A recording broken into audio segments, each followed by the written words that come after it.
For many years and many seasons of my life, I've walked through changes that shaped me into who I am today. Each chapter, even the difficult ones, taught me how to prepare for this moment. Over time, my product line found its true form. My brand settled into its own heartbeat. My first book was published, with a new edition coming soon. My paintings, my photography, the countless details woven through my website and social media, all of it has been quiet preparation for what I am beginning here today. For almost 2 decades, I've carried a dream to read my fantasy novels along with legends, myths, and fairy stories so people could unwind from the noise and the chaos of this world. I hoped children whose parents are busy could join me for story time, and that grown children who still long for a calm link to our past could find comfort here too. My soul is from Scotland, though I've been away for many human generations. My accent is gone, and the language nearly slipped from me. Scots Gaelic was once repressed to quiet the Highland spirit, and in my own life it fell into disuse as well. But I'm remembering. Every day a little more returns, a phrase here, a word there, and you'll hear them in my videos and see them in my writing. They connect me to home, to my heart, and to my people. Just as the forests, mountains, lakes, rivers, and sea roads call me home, so do the stories of old, and the stories that live in my ancient soul. And that brings me to the story behind Solas Beatha, or Scots Gaelic for light of life. There was a time when everything felt heavy. I was carrying more than my heart knew how to hold. In the middle of that sorrow, I had a vivid dream. A great bear and her cub walked across the night sky, glowing with deep, swirling rainbows. I didn't understand it then. I only knew it gave me hope, a promise that my sorrow wouldn't last forever. Years passed. I worked tirelessly to heal. I rebuilt. During this season, I continued to add to my fantasy world that fills my first fantasy novel, and prepared outlines for many more. It was a lifeline for myself. It reminded me that imagination and creativity are powerful healers. I love wandering through the woods, taking photographs and wildcrafting during the late spring snowstorm in Colorado many years ago. My lilac trees were bending dangerously low, covered in heavy wet snow. Inspiration from one of my best friends helped me to see a silver lining.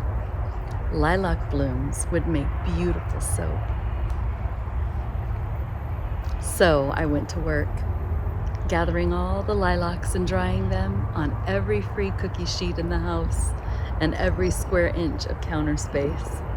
Within a short time, I found the most gorgeous lilac scent for making cold processed soap. It was like putting your face into a fresh bouquet of spring lilacs. Later, I realized that lilac paired nicely with elderberry to make flavorful blended teas, great for supporting the immune system, and they were delicious. From then on, I have crafted tea blends, created beautiful smelling artisan soaps, and formulated one of the most versatile salves to bring comfort to those in pain. And then I shared them all with you. On the night of May 10th to 11th, 2024, everything shifted. A historic G5 solar storm swept across the sky. I stepped outside expecting a faint shimmer. Instead, the heavens erupted. Rainbows spiraled across the entire dome of the sky. Red, green, violet, gold, shifting, changing, and moving faster than I could photograph. I used my Nikon and my iPhone, back and forth between the two literally for hours. The pace of the stunning waterfall of lights grew until the whole sky was rolling as if pouring from the top of the world through the most magnificent corona. Reds, yellows, greens, blues, and literally every color of the rainbow. Literally every color of the rainbow. I filmed above me and then all around from horizon to horizon. It was so magnificent, it brought tears of gratitude to be able to experience such majesty. I laughed and thanked heaven for the most glorious gift.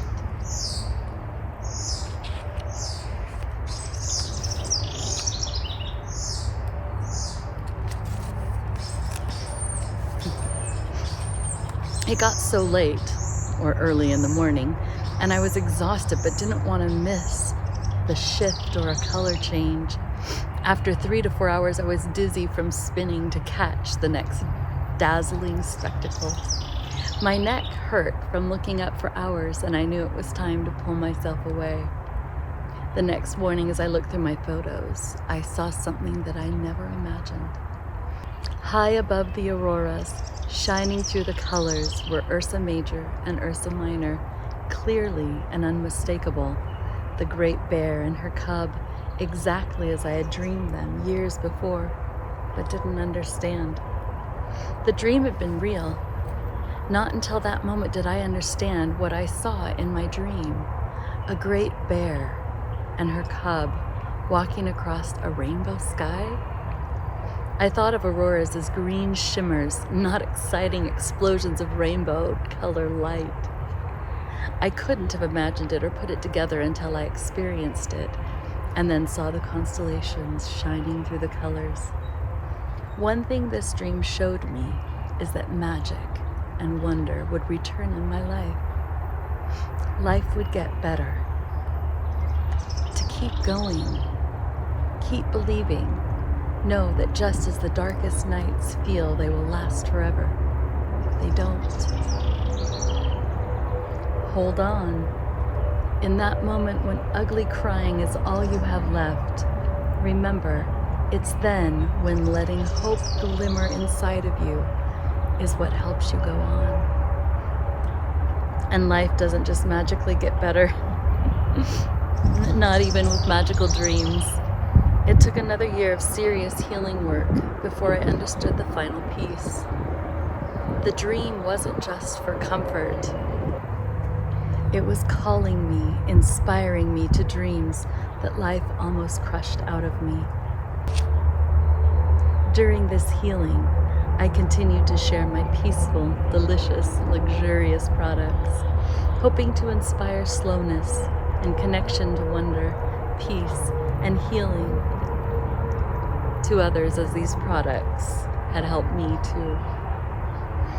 I was also continuing to write and draw. That was more difficult, but many ideas were formulating, and outlines for chapters and series of fantasy novels and fairy tales grew into deeper, more complicated and interesting combination of characters, creatures, and worlds. I was able to finally draw a map, a gorgeous entire world with many continents, climates, populations of unique people and creatures. It was beautiful and spurred my ideas for these worlds and how they intersected and interplayed as a whole. As everything grew together as a brand, not just of fantasy novels, fairy tales, and paintings, or apothecary and luxurious spa gifts, or photography and photo merchandise, but a brand encompassing the whole, all of my offerings. And when I began designing this brand, even though I was close and thought it was beautiful, Celtic with ambiance and nuance that connected everyone, it just didn't feel right. It didn't feel right until I remembered that night, the auroras, the bears, the colors that wrapped around the night sky like a blessing. So I scrapped everything and began again. It reminds me of a poem by Rudyard Kipling entitled If, when he speaks of rebuilding with worn-out tools. I was tired. I'd built myself up from the ashes too many times, but the Aurora palette, the Scots Gaelic name, Solas Beatha, light of life, the feeling something or someone bigger than me was encouraging me to continue on with my journey, to share comfort, beauty, and wonder with others, even when I hadn't fully found it for myself. Yes, I can do that. So after working and reworking it, and the logo was finished, I called my parents to share it. As I was speaking with them, I felt a little thrill because I realized I was living the final scene of the dream, sitting in a cozy space, looking at rainbow skies, sharing the magic with my mom and dad.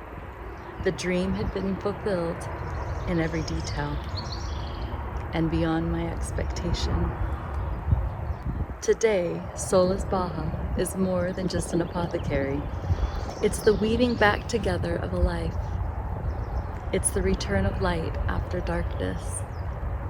It is the reminder that beauty comes back, sometimes in colors we never imagined. And now I'm beginning a new chapter, reading stories for you, some of the most important references in classic literature.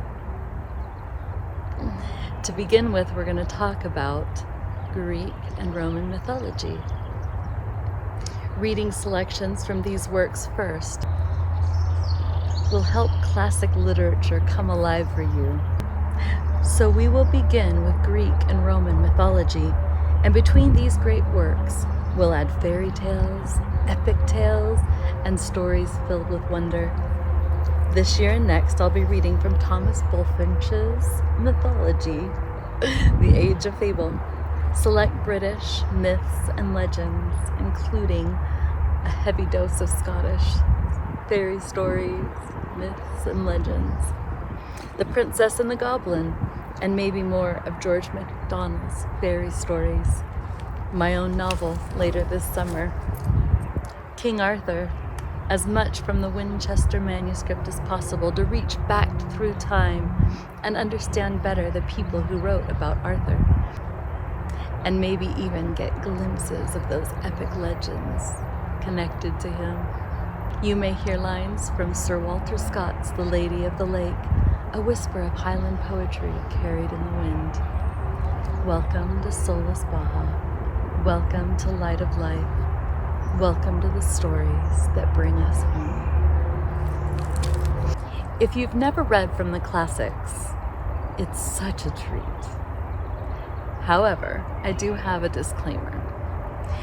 As wonderful as they are, and as many things as you'll glean from people that have come from different times than ours, some of the stories have sorrow, loss, and moments of violence. They reflect the world as our ancestors understood it, flawed, beautiful, and full of lessons. We're not here to judge them, but to listen for the wisdom they carried.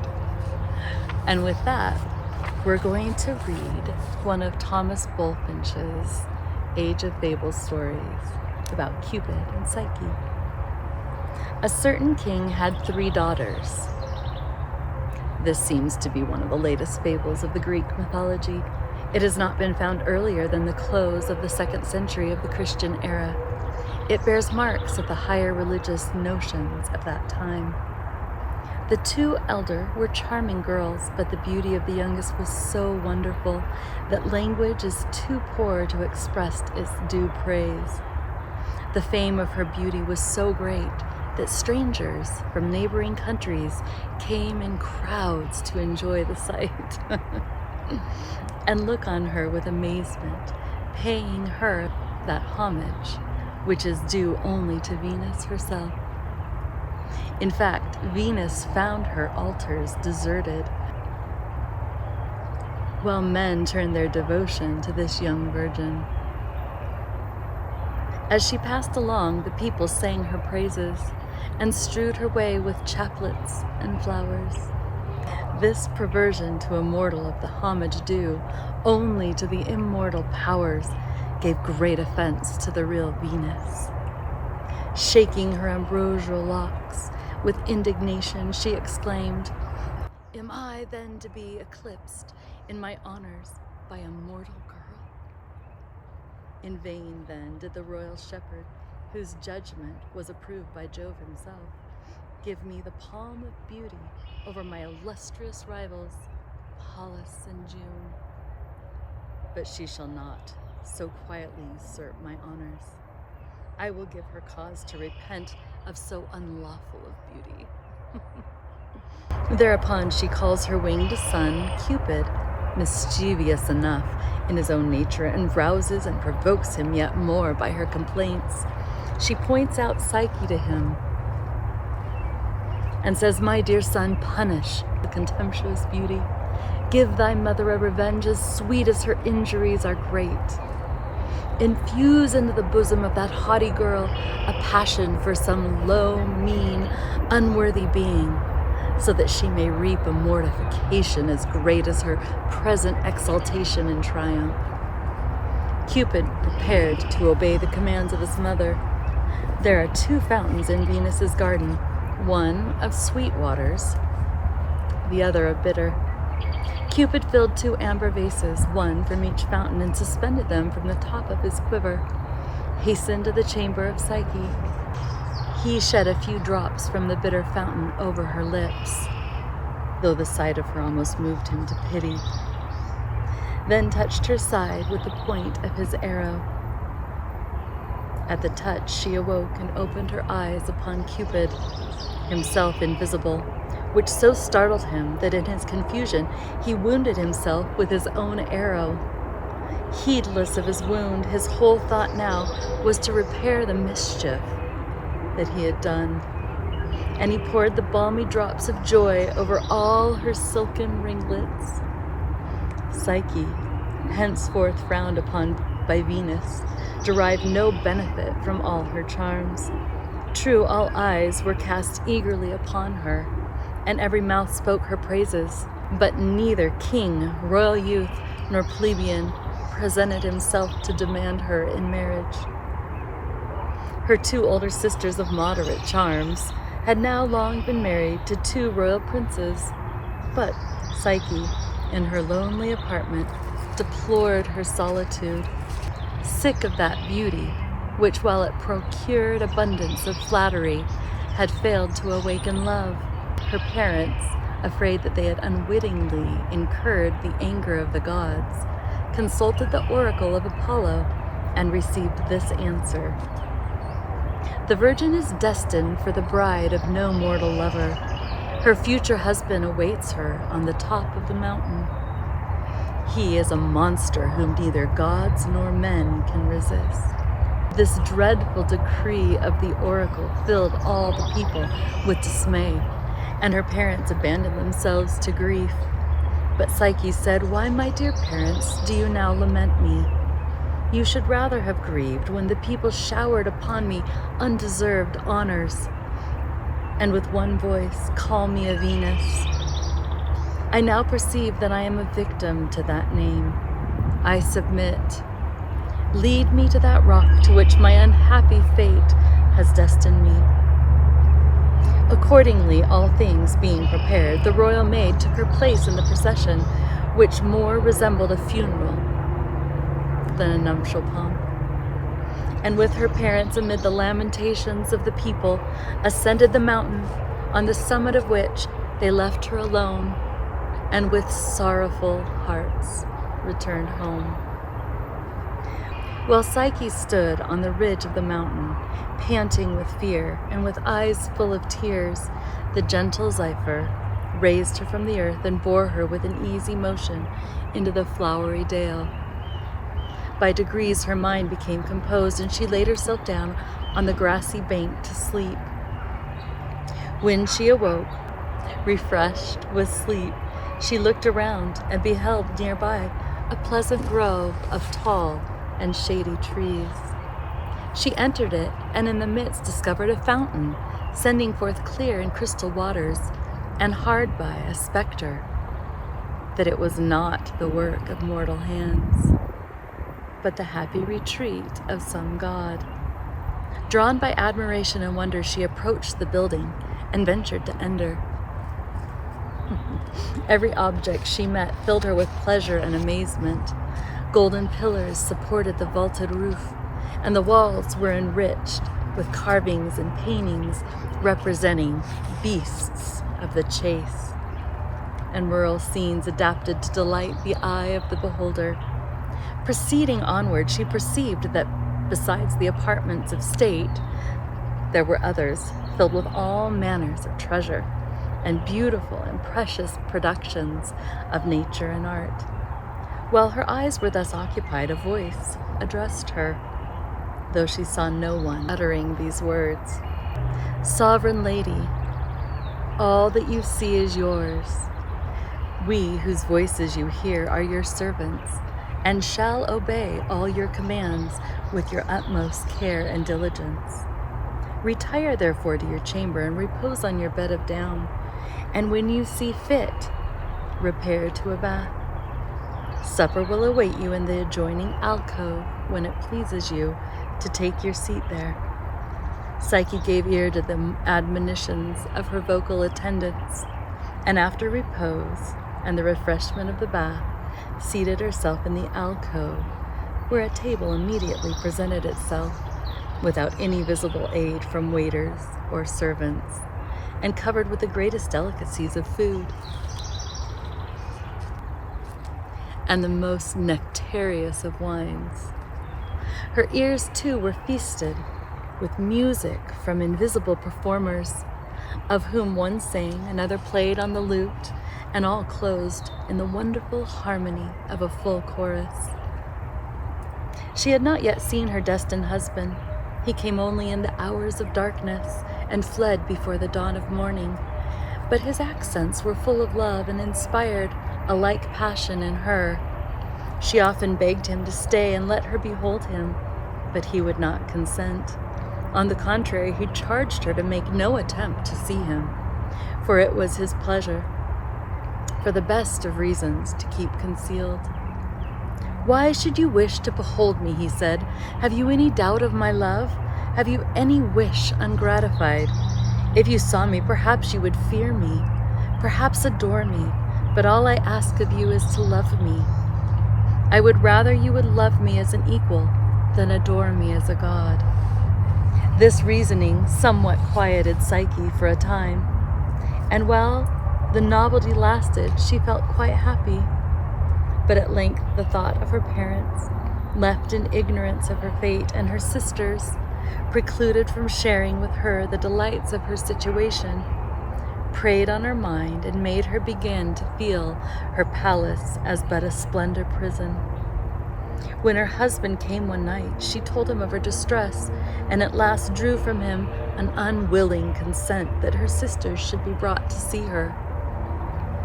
So, calling Zephyr, she acquainted him with her husband's commands, and he promptly, obedient, soon brought them across the mountain down to their sister's valley. That's it for today. We'll go on again next week. Until then, just as the forests, mountains, lakes, rivers, and sea roads call me home, so do the stories of old, and the stories that live in my ancient soul. Welcome to Solas Beatha, Scots Gaelic for Light of Life. Welcome to the stories that bring us home.